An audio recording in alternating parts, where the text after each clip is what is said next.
শিক্ষা প্রতিষ্ঠানের নাম বলেন, বিশ্ববিদ্যালয়ের নাম বলেন, রাস্তাঘাটের নাম বলেন, সব শেখ মুজিবুর রহমানের নামে। শেখ মুজিবুর রহমান মৃত ছিলেন, উনি হয়তো জানতেন না ওনার নামে সব জায়গায় এত কিছু নামকরণ করা হয়েছে। কিন্তু আমাদের এই সংসদ একজন প্রতিমন্ত্রীর সেই খ্যাতির বিড়ম্বনা আমরা দেখতে পাচ্ছি। উনি কিছুই জানেন না, কিন্তু 10-12টা শিক্ষা প্রতিষ্ঠানের নাম ওনার পরিবার নামে হয়ে যায়, রাস্তাঘাটের নাম হয়ে যায়, এবং এমনকি ইউনিয়নের নাম পর্যন্ত হয়ে যায়।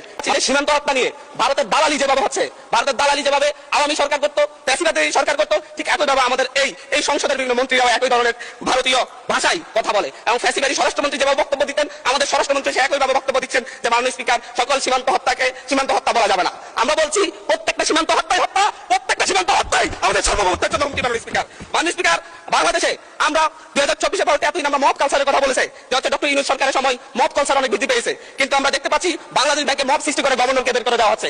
আমরা দেখতে পাচ্ছি বাসুসে মব সৃষ্টি করে বাসুসের এমডিকে বের করে দেওয়া হয়েছে।